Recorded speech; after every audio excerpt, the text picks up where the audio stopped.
Hello students, आज हम इस वीडियो के माध्यम से विनिर्माण उद्योग चैप्टर के जिन टॉपिक्स पर चर्चा करेंगे वे हैं औद्योगिक स्थिति, उद्योग की आदर्श स्थिति और उद्योगों का वर्गीकरण। उद्योगों का वर्गीकरण एक जटिल प्रक्रिया है।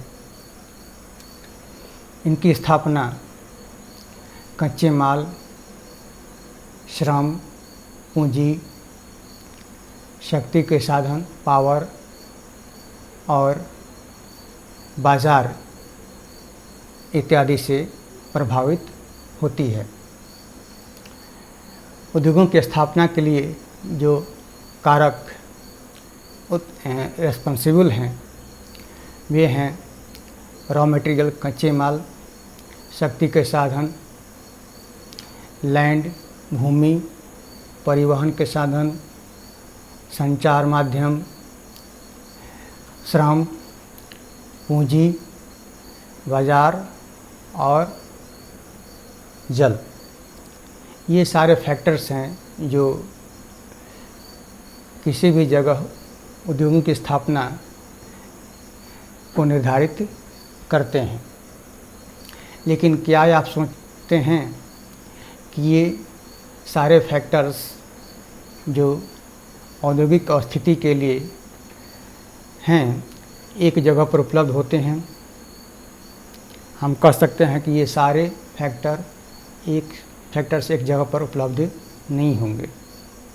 लेकिन उद्योगों की स्थापना करते समय मैक्सिमम फैक्टर्स की अवेलेबिलिटी देखी जाती है और जो उपलब्ध नहीं हैं उनको ये देखा जाता है कि कम कीमत पर उन्हें वहाँ पर निकट लाया जा सकता है या नहीं। इसके अलावा वहाँ की सरकार की नीति क्या है, ये कुछ फैक्टर्स जो स्थानीय स्तर पर अवेलेबल नहीं हैं उनको उन तक पहुँचाया जाए। तो ये सारी स्थिति को देख करके कोई भी उद्यमी उद्योग लगाने के लिए तैयार होता है। नेक्स्ट है समूहन बचत, एग्लोमरेशन इकोनॉमिक्स। अब एग्लोमरेशन इकोनॉमिक्स अर्थात समूहन बचत क्या है? कुछ उद्योग जो हैं शहरों के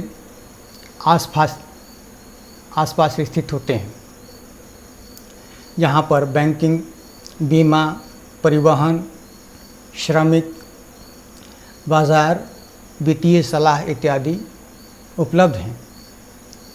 वहाँ पर उद्योग स्थापित होने से क्या होता है कि इन सारी सेवाओं की ज़रूरत उद्योगों को पड़ती है। इससे उनकी उत्पादन लागत में कमी आती है। अगर ये सारी सेवाएं वे दूर से प्राप्त करें तो उनका खर्चा बढ़ जाता है। इसी को समूहन बचत कहा जाता है। Ideal location of an industry, उद्योग की आदर्श अवस्थिति।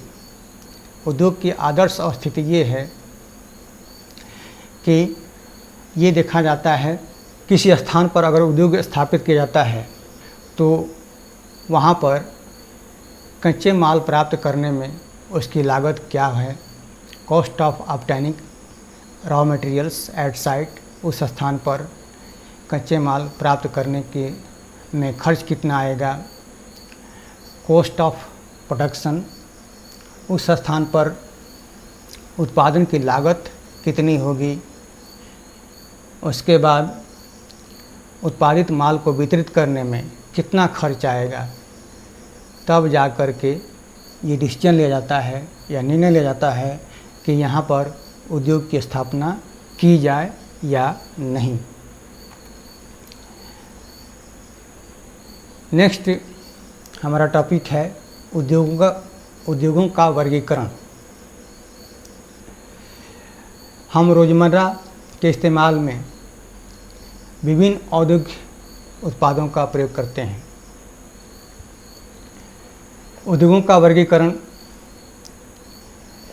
कुछ विशेष मापदंडों के आधार पर किया जाता है।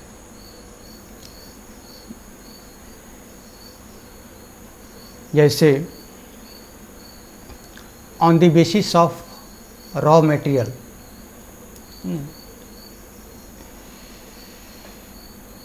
कच्चे माल की उपलब्धता के आधार पर उद्योगों का वर्गीकरण किया गया है। ये दो भागों में बंटे हुए हैं, एग्रो बेस्ड इंडस्ट्रीज यानी कृषि आधारित उद्योग, और दूसरा है मिनरल बेस्ड इंडस्ट्रीज, खनिज आधारित उद्योग। अब कृषि आधारित उद्योग का मतलब ये हुआ कि इन उद्योगों के लिए, जैसे वस्त्र उद्योग हो गया है ना, इसमें कॉटन है, वुलन है, जूट उद्योग हो गया, सिल्क टेक्सटाइल रेशम उद्योग हो गया, रबर उद्योग हो गया, शुगर, चीनी उद्योग, टी, कॉफ़ी, एडिबल ऑयल, ये ऐसे उद्योग हैं कि कृषि से कच्चे माल प्राप्त करते हैं। जैसे ये शुगर इंडस्ट्री हो गया,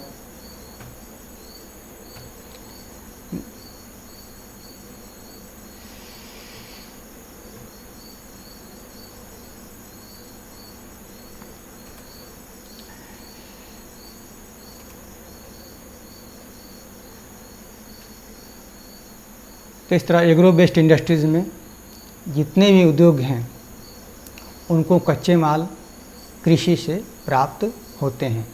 ऐसे उद्योगों को एग्रो बेस्ड इंडस्ट्री कहा जाता है, कृषि आधारित उद्योग। नेक्स्ट मिनरल बेस्ड इंडस्ट्रीज, जैसे mineral based industry, iron and steel industry, लौह तथा इस्पात उद्योग, इसके लिए आयरन और स्टील बनाने के लिए खनिज का प्रयोग किया जाता है। सीमेंट इंडस्ट्री हो गया, एल्युमिनियम उद्योग हो गया, मशीन टूल्स बनाने के लिए जो उद्योग है, पेट्रोकेमिकल्स यानी पेट्रो रसायन उद्योग, ये सारे उद्योग जो हैं खनिज आधारित उद्योग हैं। इनके लिए कच्चे माल के रूप में खनिज प्राप्त किए जाते हैं और उनका प्रोडक्ट जो है तैयार किया जाता है।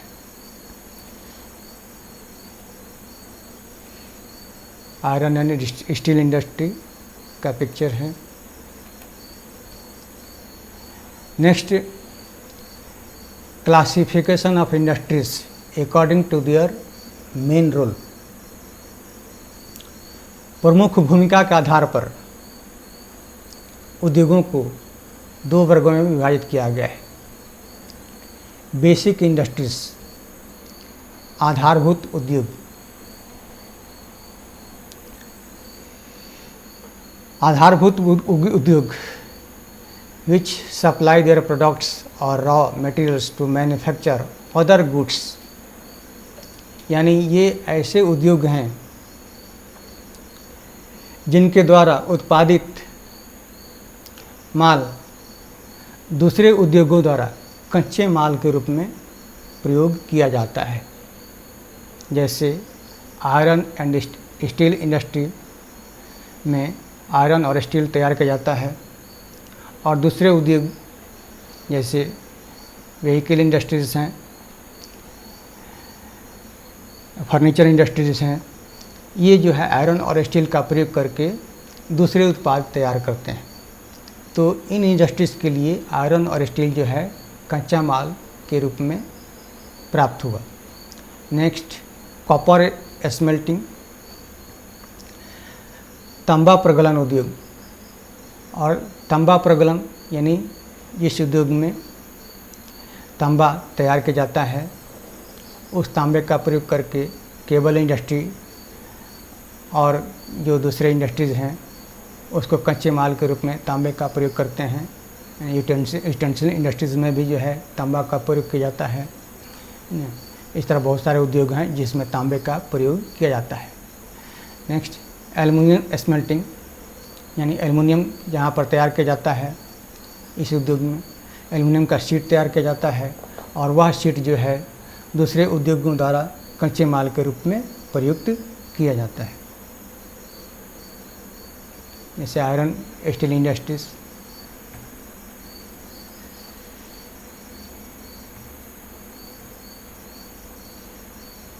एल्युमिनियम इंडस्ट्री जो एल्युमिनियम शीट के रूप में तैयार किया जाता है।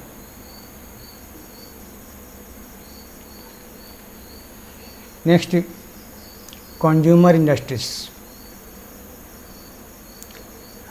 उपभोक्ता उद्योग। Consumer industries that produce goods for direct use by consumers.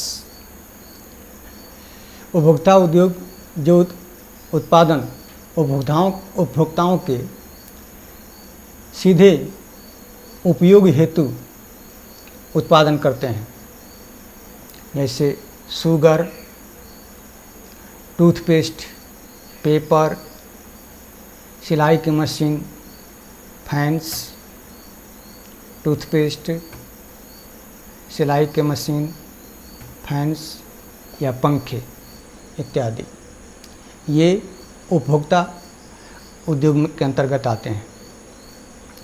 ये जो वस्तुएं तैयार करते हैं, जो चीज़ें तैयार करते हैं, उनको उपभोक्ता डायरेक्ट प्रयोग करते हैं कि किसी उद्योग द्वारा कच्चे माल के रूप में प्रयुक्त नहीं किया जाता है।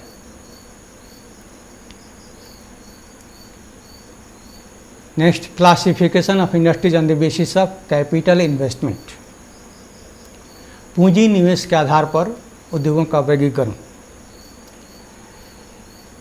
अब इसको पूंजी निवेश यानी किसी उद्योग में कितनी पूंजी लगी है उसके आधार पर उद्योगों का वर्गीकरण दो प्रकार से किया गया है, large scale industries, small scale industries यानी बृहत उद्योग, और दूसरा है लघु उद्योग।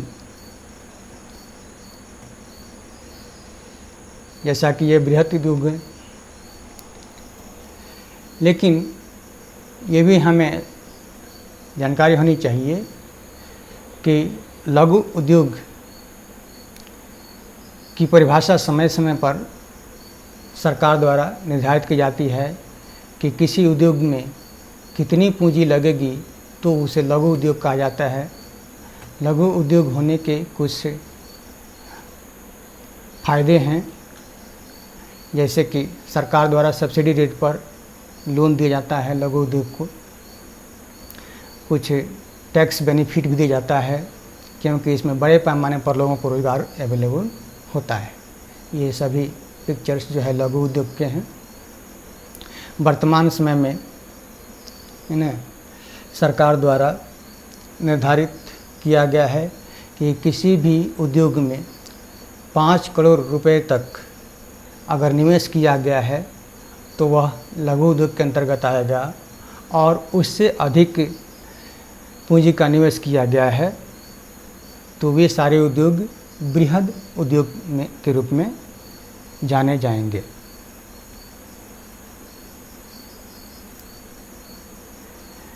नेक्स्ट हमारा टॉपिक है classification of industries on the basis of ownership. स्वामित्व के आधार पर उद्योगों का वर्गीकरण। स्वामित्व के आधार पर उद्योगों को 4 वर्गों में बांटा गया है। पहला है पब्लिक सेक्टर यानी सार्वजनिक उद्योग। सार्वजनिक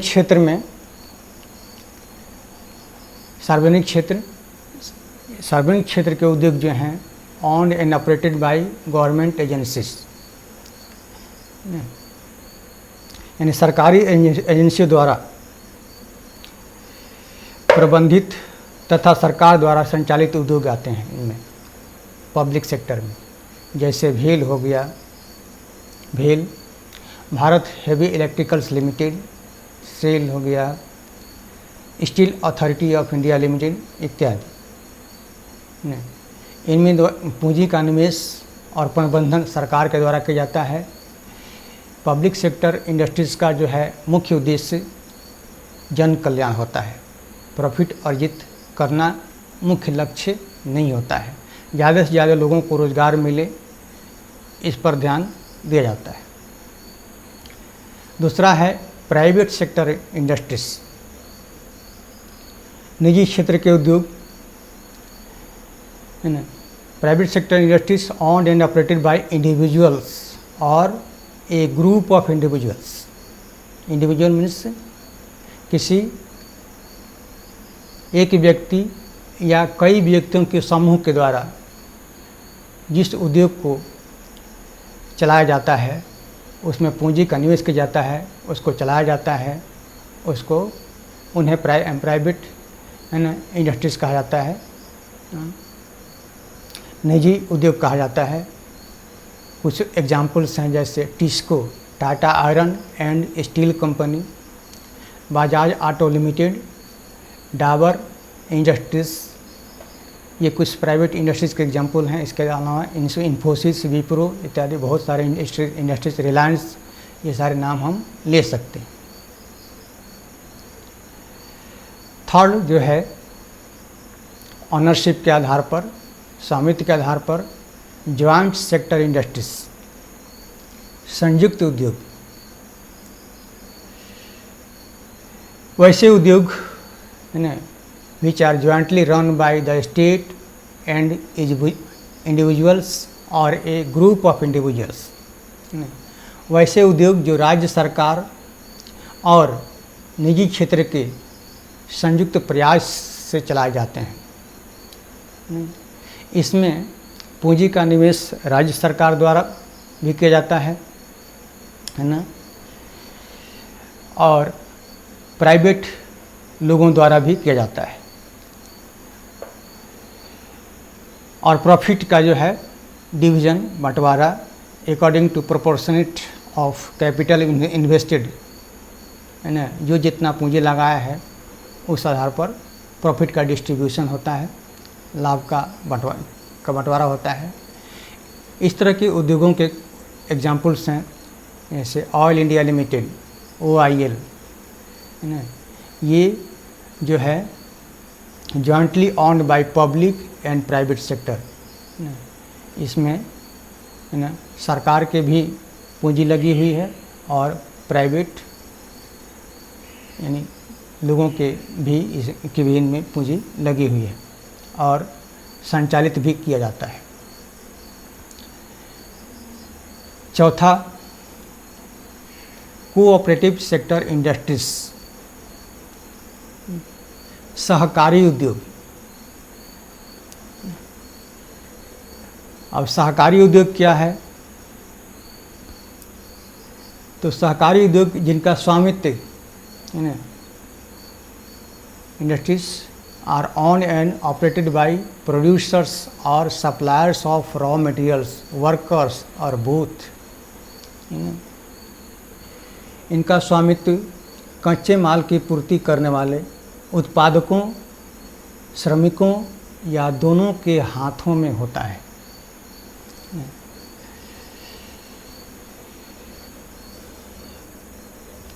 इसमें जो रिसोर्सेज लगे होते हैं, इसमें सबके प्रयास होते हैं और जो प्रॉफिट होता है या लॉस होता है तो प्रोपोर्शनेटली होता है। जो जितना पूंजी लगाया है उसी के हिसाब से उसको प्रॉफिट होगा या लॉस होगा। इसके जो सबसे अच्छे एग्जाम्पल हैं महाराष्ट्र में शुगर इंडस्ट्री कोऑपरेटिव सेक्टर में चलता है, जहाँ पर किसान अपना गन्ना इंडस्ट्री में देते हैं और उस इंडस्ट्री से जो प्रॉफिट होता है उस प्रॉफिट में उनका भी हिस्सा होता है। दूसरा है क्वार इंडस्ट्री इन केरल में नारियल पर आधारित उद्योग। यहाँ पर नारियल पर आधारित उद्योग जो है कोऑपरेटिव सेक्टर यानी सहकारी क्षेत्र में चलता है। तो ये हमारे उद्योगों के वर्गीकरण के आधार हैं जिनके कुछ मापदंड हैं, उन मापदंडों के आधार पर उद्योगों का वर्गीकरण किया गया है। हमारा टॉपिक आज का यहीं पर समाप्त होता है। मिलते हैं